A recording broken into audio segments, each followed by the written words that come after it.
Hi friends, welcome to my channel హేమార్ట్. మనం పోయిన వీడియోలో 1.5 మీటర్తో 2 బేబీ ఫ్రాక్స్ కటింగ్ ఎలా చేయాలో చూసాం కదా. ఇప్పుడు స్టిచ్చింగ్ చూసేద్దాం. చూస్తున్నారు కదా, ఈ మోడల్ ఎంత క్యూట్గా అనిపిస్తుందో. చాలా ఈజీ అండి, తప్పకుండా ట్రై చేయండి.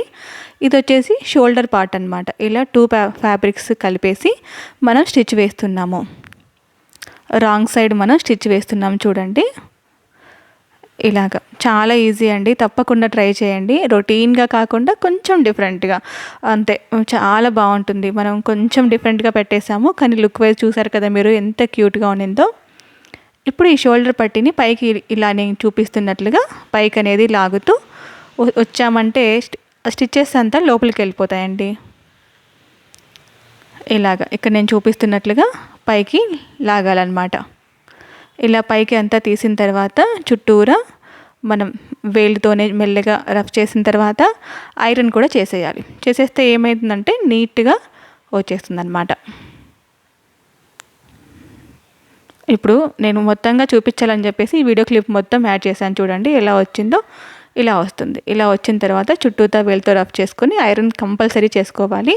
ఇలా ఐరన్ చేసుకున్న తర్వాత నీట్గా వస్తుంది. ఇప్పుడు షోల్డర్ మీద మీరు కటింగ్ వీడియో గమనిస్తే ఇక్కడ షోల్డర్ అటువైపు నుంచి 1.5 ఇంచ్ నేను గ్యాప్ అనేది తీసుకున్నాను కదండి. ఆర్మ్ దగ్గర, ఆ గ్యాప్ దగ్గర మనం పెట్టేసేయాలి. అంటే ఇది నెక్ అన్నమాట. ఈ కర్వ్ లైన్ ఉంది కదా, ఈ కర్వ్ లైన్ వచ్చేసి నెక్. ఈ స్ట్రైట్ కట్ అనేది షోల్డర్ దగ్గరికి. ఇప్పుడు నేను లైనింగ్ పీస్ కొంచెం అంత యాడ్ చేశాను. ఇలా నేను చూపిస్తున్నట్లుగా సెట్ చేసుకోవాలండి లైనింగ్ని. ఇలా పెట్టేసుకున్న తర్వాత చుట్టూతా పిన్స్ అనేది పెట్టేసుకొని, మీరు బిగినర్స్ అయితే తప్పకుండా పిన్స్ పెట్టేసుకోండి. కాసంత ఎక్స్పీరియన్స్ ఉంటే మటుకు అక్కర్లేదు, డైరెక్ట్గా స్టిచ్ వేయచ్చు. ఇలా చుట్టూతా ఒక 1/4 ఇంచ్ అంత స్టిచ్చెస్లోకి మనం వేయాలన్నమాట. చూస్తున్నారు కదా, ఇలాగా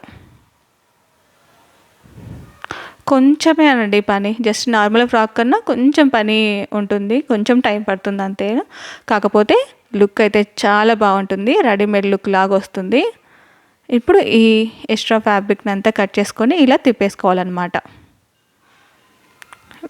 చూసారు కదా ఎలా వచ్చిందో. ఇప్పుడు ఈ లైనింగ్ లోపల వైపు ఫోల్డ్ చేసి, లోపల వైపుకి ఫోల్డ్ చేసిన తర్వాత ఇలా పై వైపున స్టిచ్ అనేది వేసుకోవాలి చుట్టూతా.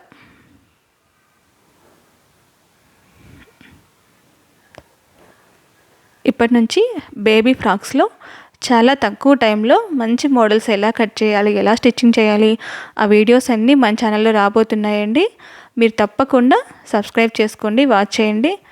బేబీ ఫ్రాక్స్ మనం రెడీమేడ్గా ఉన్నవి ఎలా ఇంట్లో చాలా ఒక 10 మినిట్స్లో ఎలా కట్ చేసి స్టిచ్ చేయాలో ఈ వీడియోస్ అన్నీ నేను మీకు చెప్పబోతున్నాను, వీడియోస్ అప్లోడ్ చేయబోతున్నాను. చూసారు కదా, ఇలా మొత్తంగా స్టిచ్ చేసుకోవాలన్నమాట. ఇప్పుడు ఈ లైనింగ్కి కింద వైపున ఒకసారి ఫోల్డ్ చేసి స్టిచ్ చేసుకోవాలి. నేను లైనింగ్ అనేది మొత్తంగా వాడట్లేదండి, కొంచెం వరకే వాడాను. ఇక్కడ నేను చూపిస్తున్నట్లుగా చూడండి, రాంగ్ సైడ్ నేను పెట్టాను. షోల్డర్ దగ్గర షోల్డర్ బెల్ట్కి రాంగ్ సైడ్ పెట్టాను.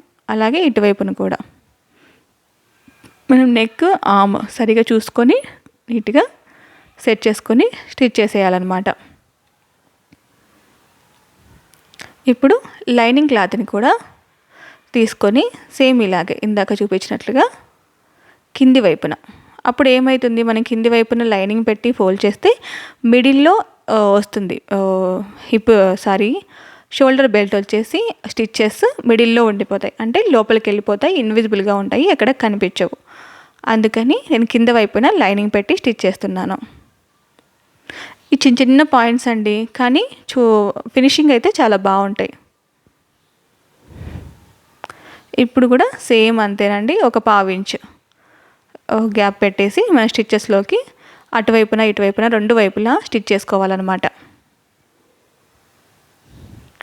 సేమ్ స్టిచ్చింగ్ అంతా 3 ఇయర్స్ బేబీకి, 5 ఇయర్స్ బేబీకి ఒకేలాగే ఉంటుందండి.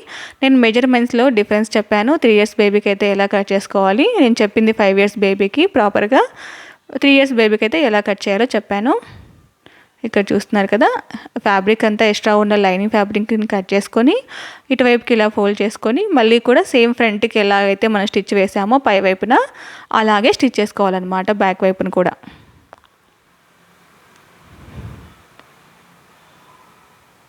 చూస్తున్నారు కదా ఇలాగా.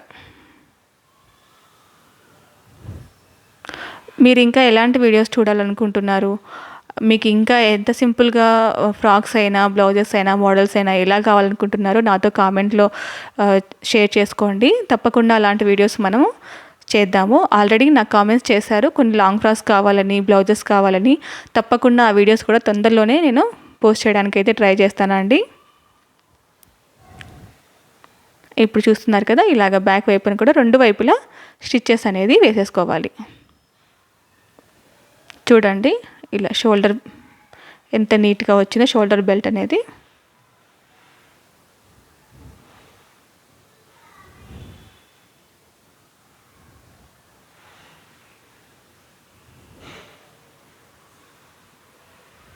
ఇటువైపున కూడా సేమ్ అలాగే స్టిచ్ అనేది వేసేసుకోవాలి.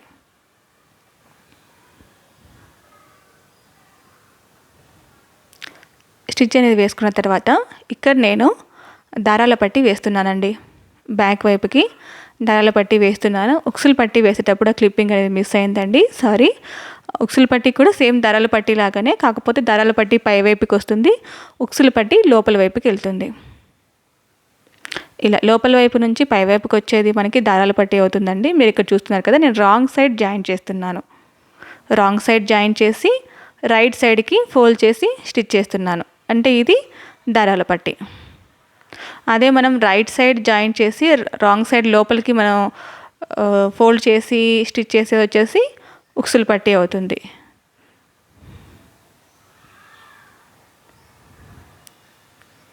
ఇలాగ మనకి ఈ పట్టి కూడా రెడీ అయిపోయిందండి. ఇప్పుడు ఈ రెండు పార్ట్ని కలిపేసి, అంటే ఉక్సులు పట్టి దారాల పట్టిని రెండు చూసుకొని కింద స్టిచ్ వేయాలి.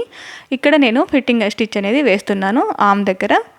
ఇక్కడ చూడండి, మనం ముందే 6 ఇంచెస్ దగ్గర మార్జిన్ వేసుకున్నాం కదా, అటువైపున కింది వరకు సేమ్ అదే స్ట్రైట్ లైన్ డ్రా చేసుకొని స్టిచ్ చేసుకుందాం. ఇటువైపు అండ్ అటువైపు కూడా రెండు వైపులా కూడా స్టిచ్చింగ్ అనేది చేసేసుకోవాలి. రెండో వైపున కూడా ఇలా చూసుకొని స్టిచ్చింగ్ అయితే వేసేసుకోవాలి.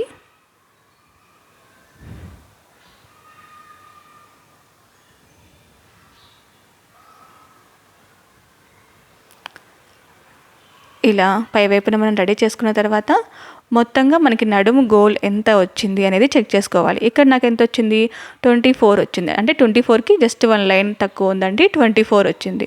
ఇప్పుడు నేను ఏం చేస్తున్నాను, ఉక్సులు పట్టీని దారాల పట్టీ మీదుగా పెట్టేసి ఒక స్టిచ్ అయితే వేసేస్తున్నాను ఇలాగనమాట.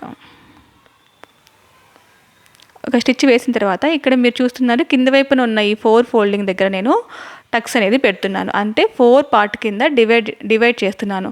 24 అంటే బై 4. ఇక్కడ నేను బాక్స్ ప్లీటెడ్ పెడుతున్నానండి.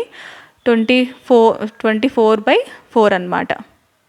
డివైడెడ్ బై 4కి ఎంత వస్తుంది, ఇక్కడ ఈ పాయింట్ దగ్గరికి అంత వచ్చిందా లేదా, నాకు కావాల్సినంత వచ్చేసిందండి. 6 ఇంచెస్ 6.2 లైన్ వచ్చేసింది నాకు మార్జిన్తో కలిపి.